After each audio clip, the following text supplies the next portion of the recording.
Last time, we talked about the mindset shift that makes small talk feel effortless: curiosity over evaluation, discovery over performance.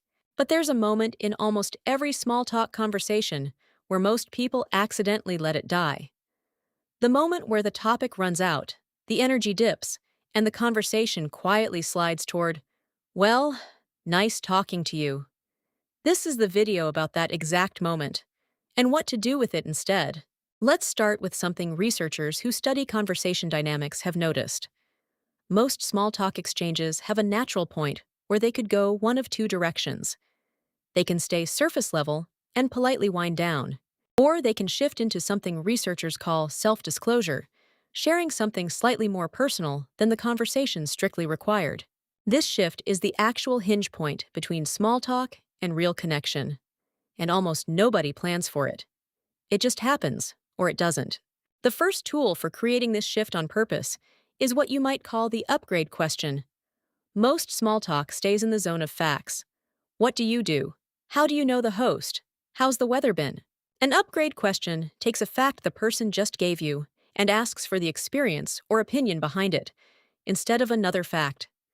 If someone mentions they just moved to a new city, the flat follow-up is, "Oh, nice. Which neighborhood?" The upgrade version is, "What's been the hardest part of adjusting so far?" The first question invites another fact.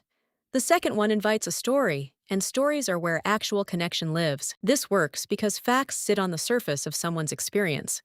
But the moment you ask about difficulty, surprise, or change, you're asking them to access something slightly more personal, and most people respond to that invitation almost instinctively. The second tool is something psychologists call reciprocal disclosure. Studies on relationship formation have found that closeness builds fastest when disclosure happens in small match steps, not in one big overshare from either side.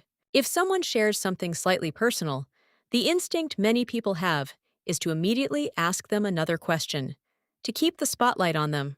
That feels polite, but it can actually stall the connection because it keeps the exchange one-sided.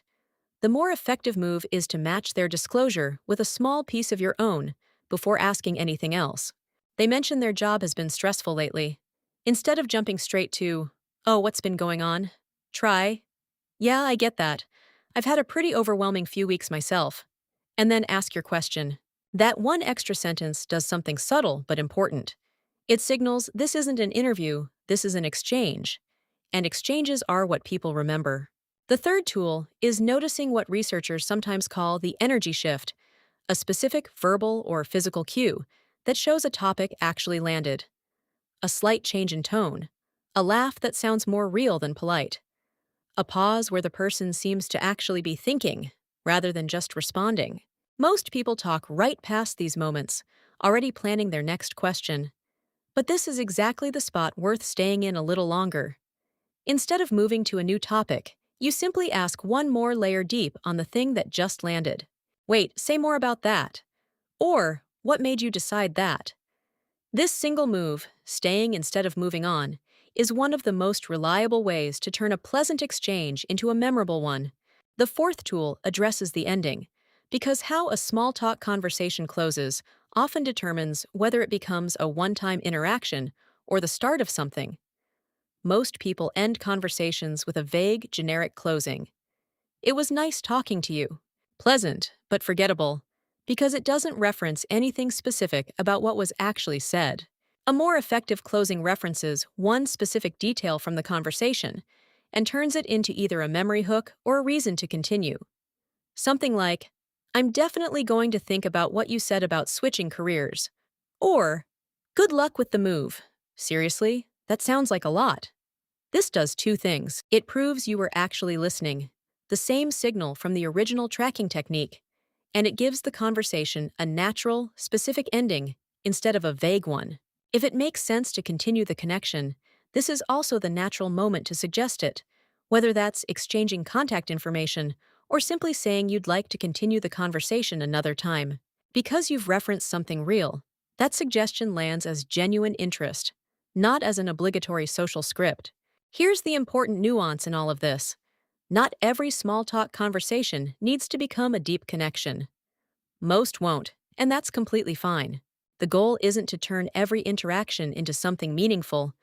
The goal is to recognize the handful of moments where a conversation is quietly offering you the option to go deeper and to know how to take that option when it's actually there.